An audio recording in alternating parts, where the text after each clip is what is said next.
Well, holy shit, it seems that literally everything decided to leak yesterday regarding Call of Duty Vanguard, which is the official name of the game, of course. There's been leaked photos of the cover art and such, so yes, it is going to be called Call of Duty Vanguard. Obviously, in this video, I'm not going to be showing off any images of any sort. I'm just going to be talking about some of the information that I've been hearing from these leaks, coming from Tom Henderson, coming from the Ghost of Hope, a bunch of different people and leakers from Twitter. Now, I will say right off the bat that these leaks sound really good in my opinion. I'm very excited for this game based on what we hear here.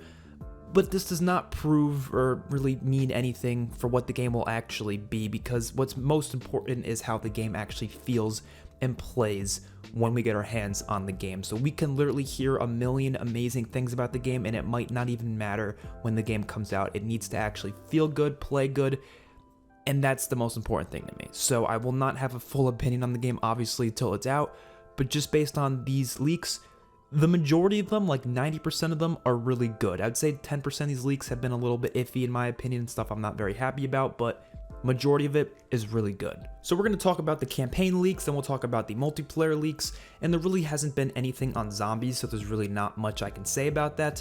So we're just going to be talking about what we've heard so far for campaign and multiplayer. The campaign seems to take place after World War II, after the Nazis lose the war, and there's this group called the Gestapo, I think, and they're basically this group that are trying to reclaim Nazi rights in the game's story, and essentially you're playing as a group who are trying to stop this. And it seems as though our characters are going to be 4 different characters. They're 4 main protagonists, which is definitely very different for Call of Duty, where instead of it being like one protagonist that you play as and that's the only person you get to play as, or sometimes like in Cold War's sake, you can choose your character, like you can make them your completely own person. They don't really have a personality to them.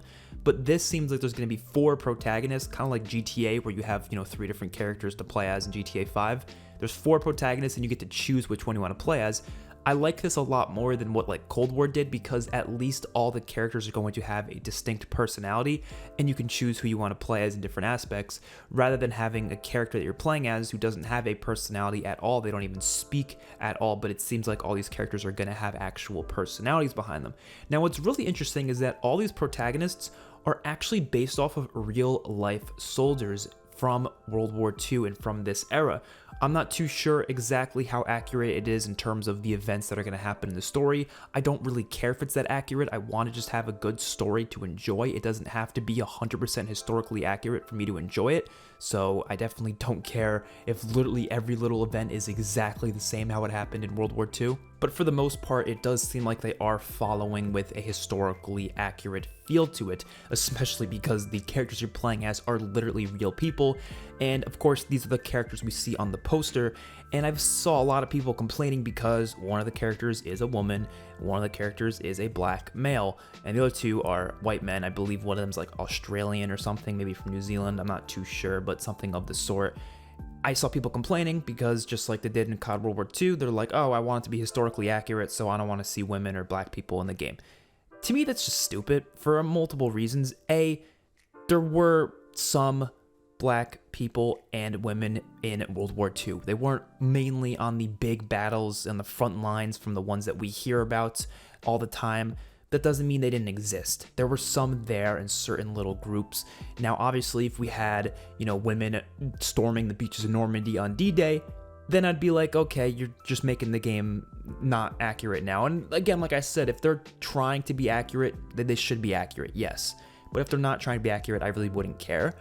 But for something like this, yes, you have to be serious with that. And they will be serious with that. Apparently, there is going to be a mission at D-Day, and I'm sure that mission will be accurate, and it'll only be white men storming the beaches of Normandy. Now, I'm not too sure if there was a couple women here and there, maybe someone, in certain places around D-Day, around the, Normandy around that day. But in terms of like the people storming the beaches, yes, it was pretty much all white men. But that does not mean the characters that we're playing as can't be a woman or a black male, because they could definitely exist in other parts of the war, and that's exactly what's happening here. So anyone bitching about that, shut the fuck up. You're a crybaby. Let's be real here. Let's be real here. You're complaining just for the sake of it. So that is interesting though, because these 4 protagonists, they're real people that we're actually going to have backstories based off of them, and it seems like one of them will be possibly someone who was at the beaches of Normandy, because there is going to be a mission in D-Day. And now I'm assuming that because if this game takes place after World War II and there's missions during World War II, I'm assuming those missions during World War II are going to be like backstory missions, which sounds very interesting. I really like this idea for this game, kind of like what Cold War did, where you had missions that were mainly in the 80s, but you had a couple of flashback missions back in Vietnam in the 60s. I really like that, and I think this is going to do the same thing, where maybe the game will take place in, like, I don't know, 1946, 47, hopefully 47, just so we can have an AK-47 in the game, but, you know, that's just what I want to see. But it would be really cool as well to get a couple of flashback missions that actually take place during World War II itself, and it seems like we are getting at least one of them that's going to take place on D-Day. And I saw some people complaining about getting another D-Day mission. I don't see the problem. I think D-Day would be interesting to fight in again, definitely because COD World War II's D-Day mission, it wasn't the best thing that it could have possibly been, so you know, especially on these updated engine, the updated graphics, I think they can make a really good looking D-Day mission that's really intense and something just like straight out of Saving Private Ryan, because, you know, Saving Private Ryan is probably one of the most accurate depictions of D-Day, so it would be kind of cool to see that within this game, and I'm very excited to see how that all plays out. And it does seem like there's other accurate things that they're really trying to go for within this campaign, so I'm just very excited all around for what we're going to see within this campaign. Now let's talk about multiplayer, and some of these multiplayer things also will affect campaign in some ways.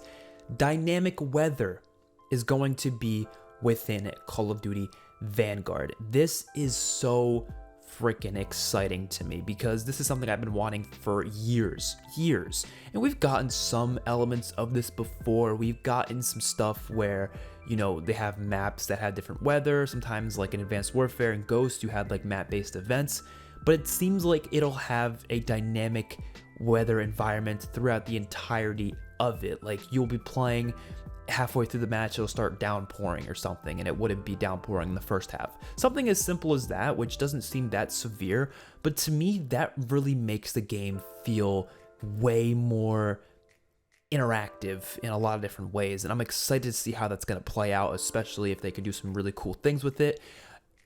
I'm just excited for that. I really am. Hopefully it's not like anything annoying though. I don't want to see like sandstorms just fogging up the place or anything, but every now and then stuff like that wouldn't be that annoying, and especially if it works well in the specific map that it's in and it's not a consistent thing, that could be pretty exciting. So I really am excited to see how that plays out. It also seems like the environment itself is going to be more dynamic, so like things aren't going to be stationary. Tom Henderson says that there's no more stationary tables and chairs in a room. Like when a grenade goes off, they'll fly around the room on detonation. And then he also brings up wooden doors that can be destroyed. So yes, apparently doors are returning from Modern Warfare. This is something I'm not happy about. I was never a big fan of doors. I always felt like they were kind of an unnecessary addition to the game. I understand them in Ground War as well as Warzone, but in like 6v6, I don't think they belong there. Now, he doesn't specify if they're in 6v6 maps or not. Hopefully they're not. Hopefully this is just exclusive to Warzone, you know, Ground War and such, but I'm just really hoping they're not going to be in 6v6 maps. I just don't feel like they belong there. 6v6 should be more arcadey. It should be an experience where you don't have to deal with doors all the time, because all that does is promote camping, and it's just, you're really loud when you open up doors most of the time. You have to slow down your pace if you don't want to be loud. I don't want doors to come back. Next thing that I don't like is mounting. The Ghost of Hope says mounting is back from Modern Warfare. I don't like mounting. I know this is Modern Warfare's engine, and some people expect it to have a lot of Modern Warfare mechanics because of that. I don't think engine means it has to have the same mechanics. That's not what the engine means. I think they're just doing this because they want to make the game feel a little bit more connected to Warzone, and obviously Warzone has the Modern Warfare mechanics, which includes mounting. I don't like mounting. Mounting is stupid to me. It promotes camping, and it makes it so your gun literally has zero recoil, so like people literally sit in the back of the map and just mount in a heckler spot. No, it's not fun. I don't enjoy it, so hopefully this is either removed or not in, I don't know. I just hope it's not there. And if it is, it's not game breaking. I'm not the type of person to just be like, oh, the game's ruined because of this one thing. No, don't be a bitch. It doesn't get ruined because of one little thing. So I'm definitely not saying the game's ruined, but it's definitely a feature I would prefer to not see in the game. But it is what it is, honestly. And some other things about multiplayer, it has been reported that there will be 24 multiplayer maps. Now, let me really make this clear, because this is getting thrown around a lot and I think people don't really understand what it means. It doesn't seem like that means there's going to be 24 maps at launch. It seems like there's going to be 24 maps that they currently have made, meaning there's going to be some of those for DLC. So I really wouldn't be surprised if we're going to get 8 6v6 maps at launch, maybe like 4 gunfight maps, and maybe like 2 or 3 ground war maps. I don't think we should be anticipating 24 maps at launch. Y'all need to chill with that, because I just don't think that's happening, right? I just don't think that's happening. I'm pretty sure they were talking about maps that have been completed for the game as of right now, which would mean there's going to be a decent amount of those for DLC, which means, yes, there's probably just going to be hopefully at least 10 6v6, just to at least please the people who really don't like the lack of content in some games. Maybe like 4 gunfight, and then yeah, like 2 or 3 ground war maps or something like that. I think that would be sufficient for launch. I would love more than that, don't get me wrong, but I'm just not anticipating that, especially because it doesn't seem like 24 at launch is exactly what they meant by that. I could be wrong though. It's definitely very possible that they have more than that, I'm just wrong. I don't know. I'm just saying that's what it looks like, and some leakers have been saying that they believe it is going to be 24 at what they have right now, not at launch. Keep that in mind. Now, other important things that I think I should mention, anti-cheat apparently is being worked on for the launch of the game for Warzone, so those of you who hate the cheating, you're gonna get your anti-cheat, so there you go. The game is seeming to be released on November 5th. There's going to be an alpha in September, beta in October. Reveal should literally be within the next like 2 weeks, so we're getting a reveal really damn soon, which is really exciting. And that's pretty much the main gist of the information that we have to go over here. But just from the leaked images of the cover art and all that and the different guns, I think it looks really good. I'm really impressed with this. I think a lot of this information is good news, other than the doors and the mounting, obviously. It also seems like the time to kill will likely be similar to Cold War's based on some other leaks, which is good. Definitely excited to have a nice, slower time to kill. I do not want Modern Warfare's time to kill, because that would be treacherous, for me at least, because I don't want... I really just want a game that has some skill gap to it, and I know that if you have a time to kill like Modern Warfare, there's going to be no skill gap, and that's just not fun. So that's important to me. The last thing I want to talk about, skill-based matchmaking. Yes, it's still going to be just like it has been for the last 2 games, according to Tom Henderson. So no, they're not removing it, they're not reducing it, and I don't really think I'm surprised, because you have to realize skill-based matchmaking is really helping this game out in terms of its player retention. It's really making a lot more people want to play it, because it does make the casual player base happier. They don't even know it exists, really. They're just having more fun because they're doing better. I know some friends who don't even know skill-based matchmaking exists, and they're telling me, they're like, yo, why am I so much better at Modern Warfare and Cold War than I've been at any other Call of Duty in the past? And I'm like, I don't even want to tell them, because I think it's going to make them feel bad about themselves when I tell them that they're playing against shittier players most of the time, but that's just how it is. And, you know, it makes them happier. It makes them enjoy the game more, so it makes sense why it's there. I still enjoy the game regardless of skill-based matchmaking. It doesn't ruin the game for me like it does for a lot of people. I know some of you just can't deal with it, and you don't want to even bother playing it because of it, but if that's the case, you got campaign and zombies, so play that, or play another game, or just don't play at all. I don't know what to tell you, because I guarantee you a lot of other games are going to be adopting similar skill-based matchmaking strategies within their future games, just because it's really effective to getting players to play the game and just play it as much as they humanly can when you really think about it. And I guess last thing I want to say, one more thing. Apparently Zombies is going to be, you know, Treyarch's thing apparently in Vanguard, which we kind of heard leaks on this before, and I shared my thoughts on it. I thought it was a good and a bad thing. A bad thing for Cold War, because that means Cold War is really getting no more content other than one more map, and that's also kind of why it does explain why we've had a lack of zombies updates and content within Cold War. I mean, we've had stuff, but it's not been nearly as much, I feel like, as it could have been, especially because a lot of it is just stuff for multiplayer that's just been, you know, repurposed, obviously, with like Outbreak and such. So it definitely could be because they're working on Vanguard and they have to make sure that game's, you know, ready to go.